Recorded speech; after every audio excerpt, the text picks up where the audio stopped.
Alors j'ai parlé en large et en long des avocatiers dans une autre vidéo. Donc cette fois-ci on va faire une petite visite du Mazet. On est début février.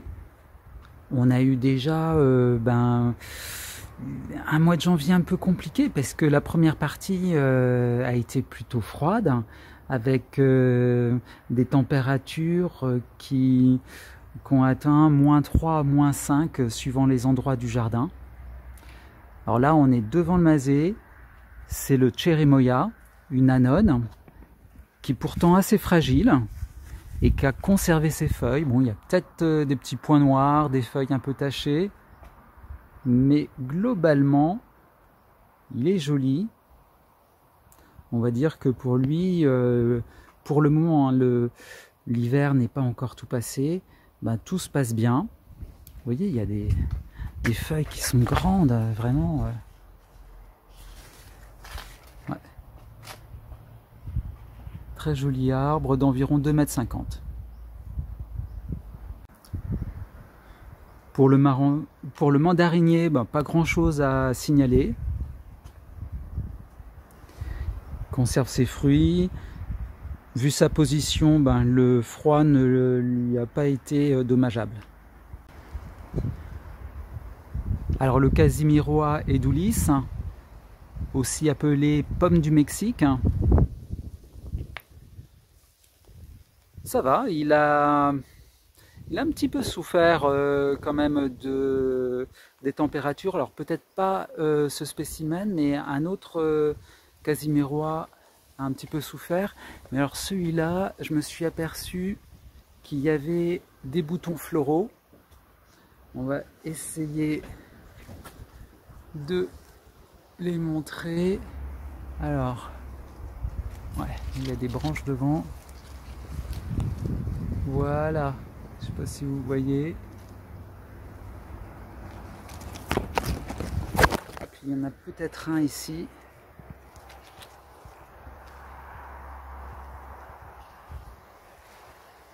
Voilà. Donc globalement tout se passe assez bien. Il y a des feuilles un peu plus jeunes. Pour le moment ça a l'air d'être bon, hein. Alors voici un autre Casimiroa edulis. On va voir qu'il y a eu un petit peu de casse à cause des températures, du vent. Vous voyez, des extrémités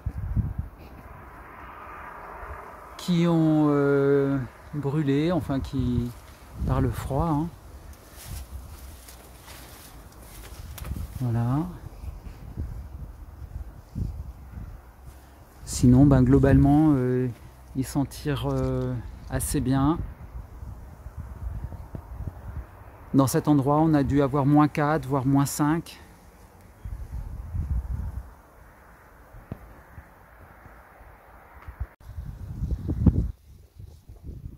Un autre Casimiroa edulis.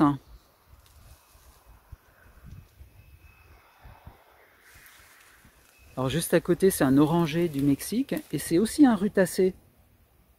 Et je me suis aperçu que le bois, lorsqu'on grattait un petit peu le bois, ça avait la même odeur. Il faut dire qu'ils sont assez proches génétiquement.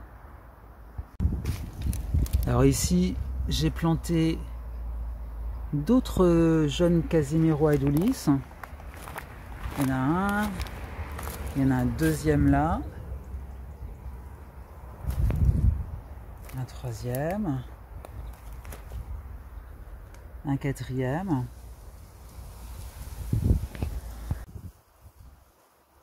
un autre Casimiroa edulis qui est un petit peu plus grand que moi, mais qui pousse pas très vite. Bon, il pousse plus vite que moi, hein, évidemment. Voilà. Avec des feuilles un peu différentes. C'est toujours de semis. Pour l'instant, ce que je vous ai montré, il n'y avait que des semis. Alors voici un autre Casimiroa edulis. C'est une variété greffée, le Yunan's Gold, qui est une variété très réputée. C'est une greffe en anglaise compliquée. Voilà, bon, c'est un arbre qui se greffe facilement, hein, qui est réputé pour reprendre bien. Et effectivement, j'ai l'impression que c'est assez facile de réussir la greffe. Voilà. Donc ça, c'est une variété très prisée et je suis content de l'avoir. Merci à Kader de m'avoir passé du greffon.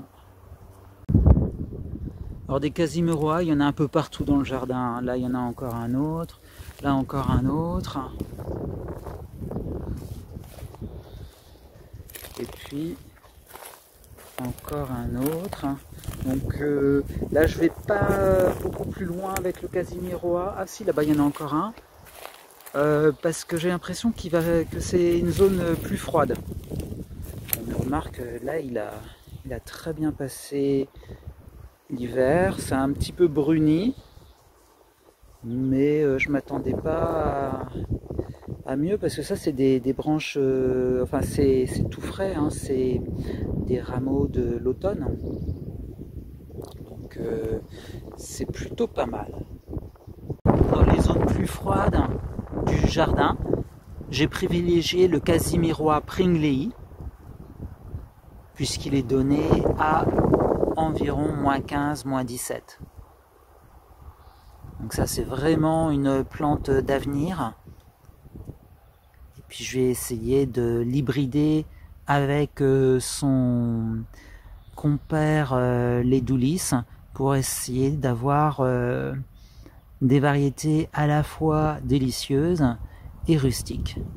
Ça c'est un programme de longue haleine parce que il faut déjà que cette plante soit disposée à fleurir pour pouvoir les croiser.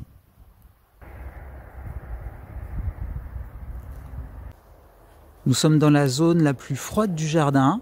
À mon avis, il y a eu -5, peut-être même -6. On voit ici, donc, j'ai mis un yuzu.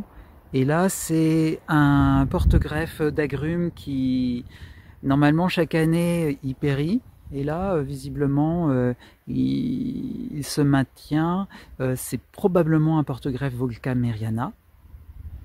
Et puis, juste en dessous, hop, là, ici, il y a un mandarinier kéragique qui est greffé sur un rejet du Volkameriana. Et c'est, j'ai l'impression, un plaquage sur le côté à languette courte. La méthode de Guy.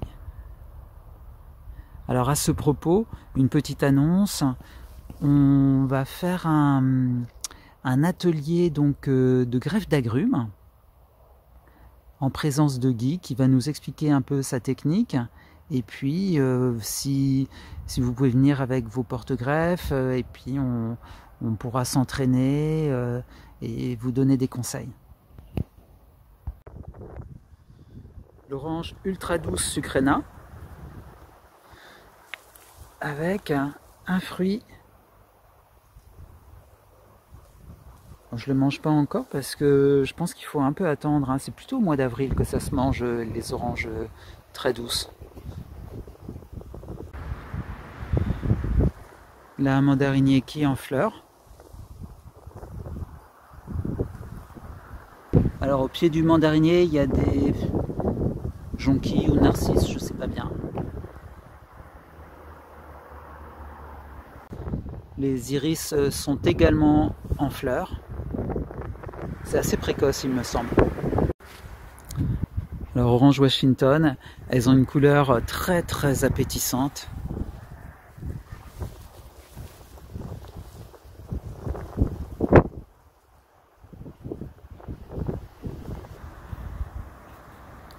Alors au niveau des passiflores, ça c'est un incarnata. Incarnata, alors j'ai goûté, je trouve ça bon, mais c'est pas, comment dire, l'éclat total. Il y a un petit arrière-goût bizarre, moi qui me dérange. Bon après, d'autres personnes trouvent ça vraiment très bon. Bon, la plante, on voit ben, souffre en hiver. La partie aérienne en général meurt. Et puis ça repart en avril ou mai. C'est pour ça que c'est appelé May Pop. C'est que ça sort au mois de mai. Voilà. Je crois que c'est originaire de Virginie, d'Amérique de l'Est, du Nord-Est.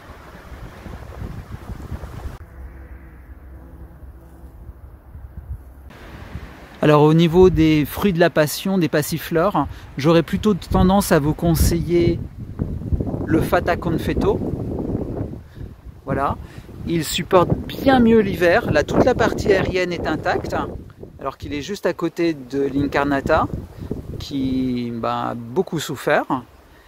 Et puis surtout, le Fata Confetto a un fruit que je trouve bien meilleur. Il ressemble à l'Incarnata globalement au niveau du goût, mais il n'a pas d'arrière-goût désagréable, il est bien sucré. J'ai pu en goûter un qui venait du jardin de Serge, et vraiment je trouve que c'est un passiflore très intéressant. Il est vraiment rustique. La partie aérienne peut mourir à cause du gel. En revanche, la partie souterraine peut encaisser -10, -15 suivant les différents témoignages. Voilà. Aujourd'hui, j'en ai deux. Ils n'ont pas encore fructifié. Ils ont déjà fleuri. Et je leur ai mis des passiflores Caruela, le passiflore bleu classique, parce qu'il permet de faire fructifier le Fata Confetto. Un petit point sur le Tamario, qui n'a pas une belle allure. Il y a encore quelques fruits, il n'y a plus qu'un fruit sur l'arbre. Et puis toutes les feuilles ont à la fois souffert du vent et du froid. Pour l'instant, je m'inquiète pas plus que ça parce que les branches sont assez belles, assez intactes. Et puis peut-être que je le bouturerai un petit peu parce que les branches se bouturent, mais il faut un diamètre assez élevé en fait. Il faut bien 1 centimètre de diamètre, je dirais. Bon, là, il est vraiment pas beau.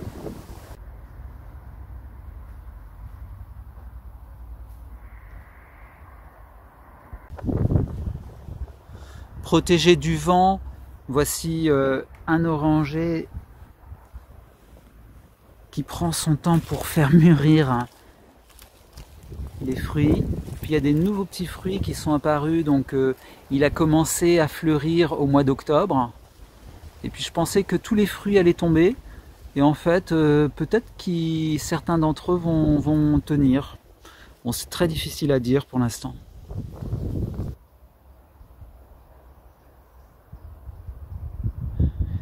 L'hiver, c'est peut-être le moment où le caroubier est le plus joli, parce qu'il fait des jeunes pousses, un petit peu rousses.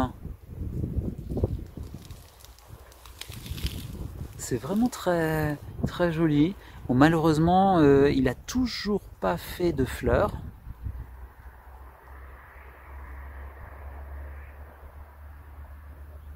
Je trouve vraiment le feuillage magnifique.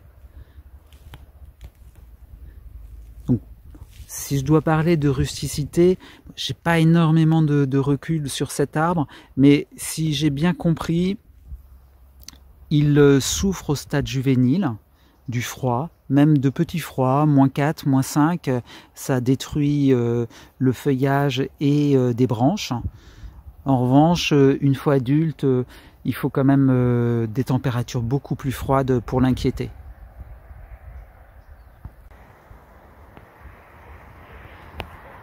Alors, qu'est-ce qu'on voit ici? On voit là un amandier avec les premières fleurs, des oliviers, il y en a un là ici, il y a un mûrier. Et le mûrier, peut-être que je vais l'enlever parce que ouais, peut-être pas celui-là, mais Celui-là, je vais peut-être l'enlever parce qu'il est juste à côté d'un cerisier et je pense que je préfère les cerises au mur. Bon, pour l'instant, son sort n'est pas encore décidé, voilà. Donc, je vous dis à une prochaine en espérant que l'hiver... le reste de l'hiver ne va pas battre des records de froid parce que pour l'instant ça a été vraiment limite. Je pense qu'au niveau du Chirimoya il n'aurait pas fallu 1 ou 2 degrés de moins, ça aurait été